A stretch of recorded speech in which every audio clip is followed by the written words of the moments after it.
À la lecture de ce chapitre, je me pose une seule question. Pourquoi est-ce que Shanks est omnibulé par le personnage de Barbe Noire? Pourquoi est-ce qu'il va directement sur Marie-Jo Astersund pour aller se plaindre au Gorosei, tout en sachant qu'avec sa puissance, avec son haki, il ne peut pas ignorer qu'il est face à 5 monstres de puissance, 5 monstres de haki qui, on l'a vu dans ce chapitre, sont capables de déployer le haki des rois, ce qui montre qu'ils ont encore quand même une certaine volonté, personnalité, 5 démons qui ne se considèrent pas comme humains. Au début, c'était juste une figure de style quand Saturne nous disait que le reste de l'humanité à ses yeux était comme des insectes. Aujourd'hui, ça ne l'est plus de par leur puissance, mais aussi de par leur taille. Quand on voit l'oiseau géant qui parle de toute sa splendeur, de toute sa hauteur au personnage de Rob Lucci, tu ne peux imaginer autre chose qu'un géant qui parle à une fourmi. Alors bien sûr, les géants vont en reparler puisqu'il y a un géant pour les géants, un robot, un Gundam au milieu de cette fouille qui nous lâche une dernière phrase en nous disant « Joy Boy, pardon, comme Zunesha ». Tous ces éléments qui finalement se rassemblent ne sont à mes yeux que broutilles et petites paperasses à côté du personnage principal de cette histoire, Shanks, qui fait semblant de ne pas voir, qui passe à côté cette menace du gouvernement et qui se concentre finalement sur un petit pirate qui certes progresse, devient de plus en plus dangereux, mais loin du manichéisme, de la monstruosité, de l'éclipse dessinée par Eiichiro Oda, et ça m'a fait imaginer pas mal de choses concernant un petit peu le devenir, concernant les capacités des membres du Gorosei qui, on l'a vu dans ce chapitre, sont encore une fois immortels, on les voit un petit peu se retransformer, ils sont à l'origine une énergie qui leur permet très certainement de se transformer en bêtes, mais lorsqu'ils sont blessés, lorsqu'ils subissent des attaques, lorsqu'ils subissent des explosions, ils se rematérialisent dans cette énergie qui leur permet très certainement de voyager. On voit qu'ils peuvent être invoqués à travers des gestes sataniques. Cette énergie occulte qui ressemble à du haki leur permet de prendre une forme soit humaine, soit monstrueuse. Il y a forcément un contre-coup à cette puissance. Il y a forcément un contre-coup à cette immortalité. Parce que oui, on parle d'immortalité de la bouche de Monk et de Luffy, puis des géants, quand ils voient directement que ce sont des êtres qui sont capables de se régénérer. Et la contrepartie de cette immortalité, si on se base un petit peu sur mes précédentes lectures, ça me rappelle énormément Full Metal Alchemist et la création de la pierre philosophale qui a pour pouvoir d'offrir l'immortalité, que ce soit dans Full Metal Alchemist ou encore dans Harry Potter. Il faut donc un sacrifice, des gens tués et en grand nombre, si on se souvient de Full Metal Alchemist, et rappelez-vous que dans l'histoire de One Piece, il y a des éléments qui peuvent corroborer cette théorie.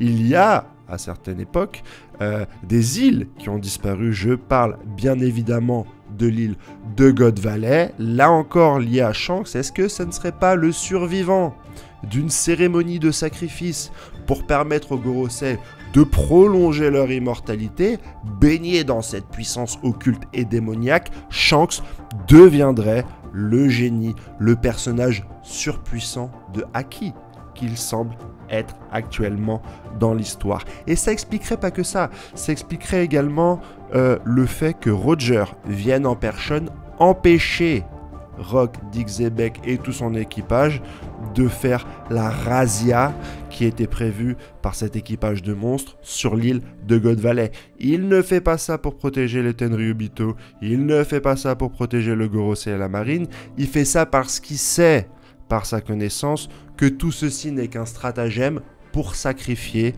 très certainement les plus puissants de ce monde, afin de redonner 100 ans d'immortalité au Gorosei. Ça pourrait être une cérémonie qu'ils sont obligés de faire tous les 100 ans, ce qui les amènerait à consolider, à préserver ce système d'esclavage qu'ils ont depuis 800 ans, après tout des monstres si démoniaques. En quoi est-ce qu'ils auraient besoin des humains qui peuplent le monde de One Piece? S'ils les détestent autant, s'ils les rejettent autant, s'ils les considèrent comme des insectes, eh bien autant tous les tuer. Eh bien non, ils ne peuvent pas, parce que les humains, aussi insectes soient-ils, aussi insignifiants soient-ils, restent la principale source d'énergie permettant au Gorosei et très certainement à Im-sama de devenir immortels. Et là, leur position serait stratégique, leur position d'être à l'ombre dans le gouvernement, d'affamer les populations, assez pour ne pas qu'ils se rebellent, mais les laisser vivants, puisqu'on doit, tous les 100 ans, refaire un God Valley, puisqu'on doit avoir ce sacrifice, puisqu'on doit avoir cette hiérarchie triangulaire qui permet aux plus faibles d'exister, puisque c'est une source d'énergie. Et là, on aurait quelque chose d'intéressant, pouvant même amener à la résurrection finalement de Rock Dixebek, qui réussirait, à travers son énergie sacrifiée, en longévité du Gorosei, de reprendre le dessus sur cette énergie ou sur ce acquis, pour pourquoi pas reprendre forme humaine. Bienvenue pour cette review du chapitre 1111 de One Piece, les amis, ce chapitre qui me fait réfléchir, qui me fait épiloguer, qui me fait narrer beaucoup de réflexions que j'ai autour de personnages de Shanks, autour du personnage du Gorosei, autour du probable retour de Xebec. J'ai tellement de choses à vous dire concernant cette review, tellement de choses à vous partager que je suis bien content d'avoir 3 semaines de pause.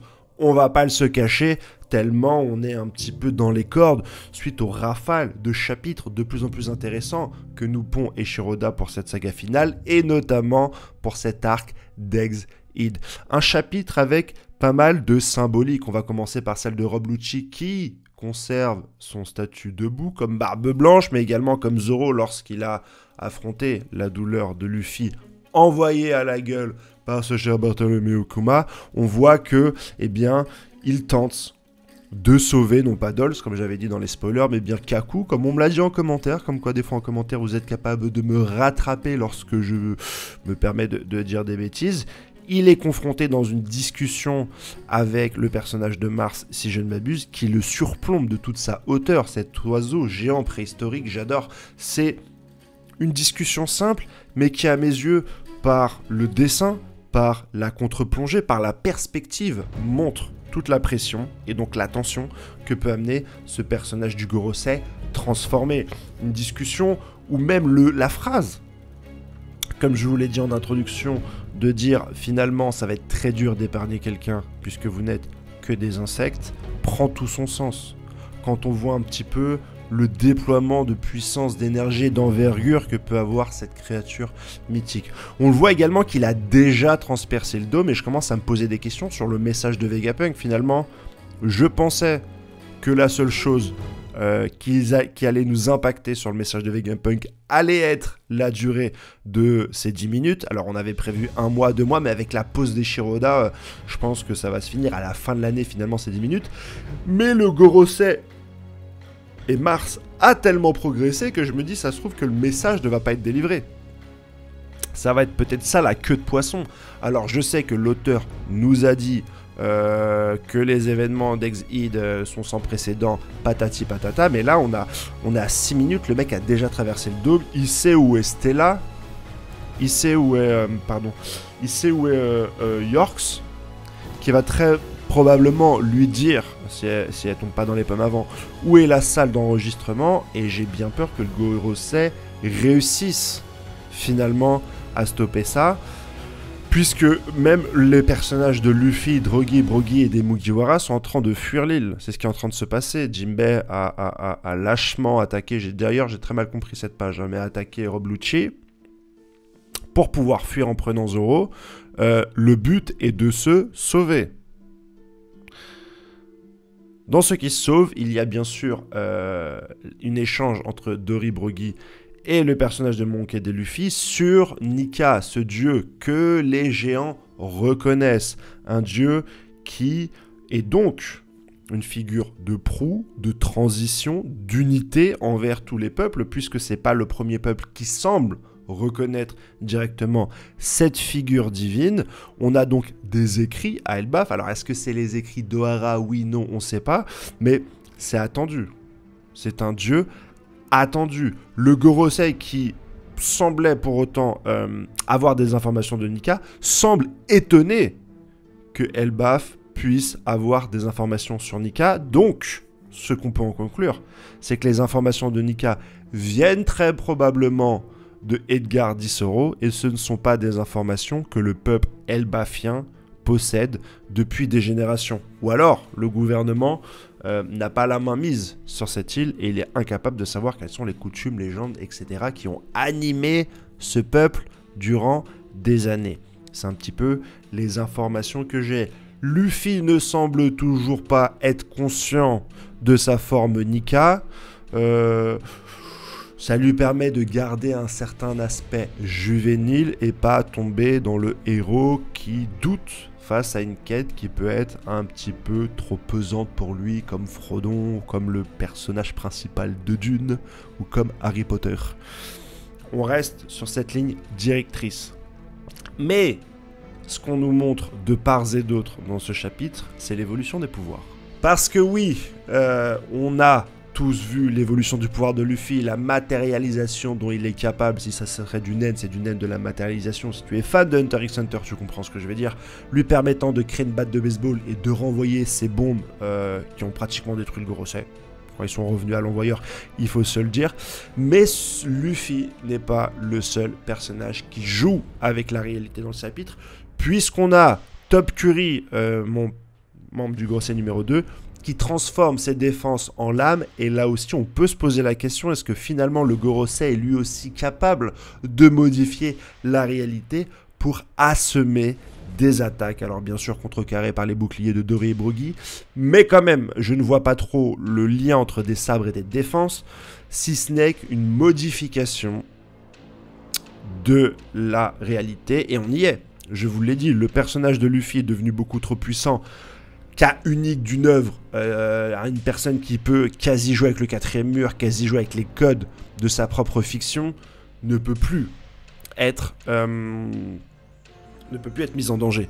Comme dans Qui veut la peau de Roger Rabbit, comme dans Space Jam, il nous faut un contre-code. Il nous faut, dans Roger Rabbit, il y a un poison, une lave qui permet de tuer les toons. Dans Space Jam, on explique à Michael Jordan que même si tu es humain, tu peux toi aussi devenir un toon.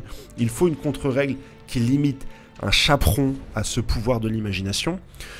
Pour l'instant, juste le fait que Luffy puisse avoir des adversaires capables de faire la même chose, déjà, ça cloisonne un peu le délire et ça nous permet de conserver une certaine tension. Je sais que j'en parle beaucoup, mais voilà, c'est quelque chose auquel je suis profondément sensible, donc j'essaye de vous l'expliquer. Enfin, la dernière intrigue de ce chapitre, bien sûr. Alors, quelques mots pour Kizaru, oui, effectivement, il est mal en point, mais je l'ai dit de review en review, je ne suis pas l'analyste de puissance de personnages de One Piece que je pense être. Je n'ai pas assez relu l'œuvre 150 fois pour avoir une bonne connaissance.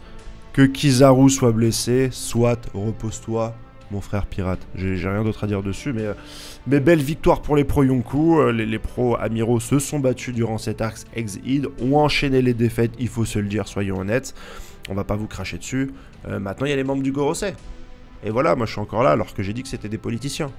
Alors certains m'ont dit que c'est des guerriers. Finalement, c'est des démons. Personne n'a raison dans cette histoire, non? Hein? Qu'est-ce que t'en penses? Le point culminant, c'est ce robot, ce Gundam, qui rentre dans un mélange des genres déjà presque saturé. On a l'éclipse de Berserk, plus les géants d'Elbaf Viking, plus Luffy qui est en mode cartoon, plus on est dans le futur, plus un Gundam géant qui vient et qui dit « Pardon Joy Boy ». Et « Pardon Joy Boy, excuse-moi, mais ça fait réfléchir. Pourquoi pardon Joy Boy ? Pourquoi est-ce que Zunesha s'excuse de la même manière? J'ai pensé directement à la trahison et certains en commentaire m'ont dit « Attends, c'est pas forcément de la trahison. Ça peut être des gens qui n'ont pas accompli leur mission en temps voulu. Ça peut être des gens qui n'ont pas cru en Joy Boy. On a le personnage de Joy Boy qui a l'air quand même lié à la croyance des gens. C'est peut-être parce que le Gorosei a affamé une certaine partie de la population que le fruit de Nika est finalement revenu à la surface. C'est peut-être le triste équilibre, comme je vous l'ai dit en introduction, que le Gorosei soit obligé de sacrifier des esclaves pour perpétuer leur immortalité, mais pour faire cela, ils sont obligés d'affamer les populations pour avoir des esclaves sous le bras, mais ces esclaves se plaignant et ayant l'espoir de la liberté donneraient ce pouvoir incommensurable que possède celui de Nika de jouer sur la réalité pour faire rire les peuples. Ça serait pas mal. On serait dans quelque chose de pas mal au niveau cohérence. Et Shiroda, si tu as besoin d'un consultant en cohérence, tu m'appelles. Mais, du coup, si tu ne crois plus en Nika, est-ce que tu lui enlèves son pouvoir? Est-ce que Zunesha et ce cher robot n'ont plus cru en lui? Est-ce qu'ils ont fait des actions de trahison? Est-ce que finalement le Gorosei a réussi, comme le serpent a soudoyé Adam et Ève dans le jardin d'Éden? Est-ce que finalement le Gorosei a réussi à soudoyer les proches de Joy Boy? Et pour avoir un flashback du siècle oublié de qualité, il nous faut des histoires de trahison. Il nous faut quelque chose. Et ça reste en cohérence avec la puissance incommensurable que peut dégager Joy Boy à l'époque. Regarde Luffy aujourd'hui, mis à part une trahison, qu'est-ce qui pourrait le mettre en déroute? Ne me dites pas 5 membres du Gorosei. C'est pas le cas. Il se marre. Il n'en a cure. Il n'en a RAF de la puissance de ce Haki des rois, qui est développé d'ailleurs par Top Curry, qui lui envoie une salve de Haki des rois, qui me fait poser pas mal de questions justement sur leur volonté, sur leur puissance, sur leur origine. Beaucoup de choses dans ce chapitre à dire. Quid de la suite? Quid de cette fuite? On va très certainement aller vers une fuite. Le robot géant contre Kara. Assez longtemps, le Gorosei pour permettre au Mugiwara de s'en aller. Le Gorosei ne sera pas vaincu. Ils resteront. Le boss, l'antagoniste final, préparant le terrain, très certainement, à Im-sama. C'est une introduction de l'arc final. C'est une introduction des forces démoniaques qui gouvernent le monde. C'est une introduction à ce qui s'est passé il y a 800 ans avec cette jonction, cette excuse que chaque personne qui a été un tant soit peu témoin du siècle oublié peut aujourd'hui dire. D'ailleurs, ce robot a été éveillé il y a 200 ans. Est-ce que c'était suite à une cérémonie précédente permettant aux Gorosei de conserver leur immortalité? Toutes ces infos, c'est uniquement sur cette chaîne que vous la trouvez, donc n'hésitez pas à vous abonner. Je vous dis 3 semaines de pause. On va essayer de parler de Vagabond, qui est mon manga préféré. Je vous kiffe. Abonnez-vous. Henrik 21, les gars, je spoilerai très certainement le One Piece un mardi. Allez, ciao.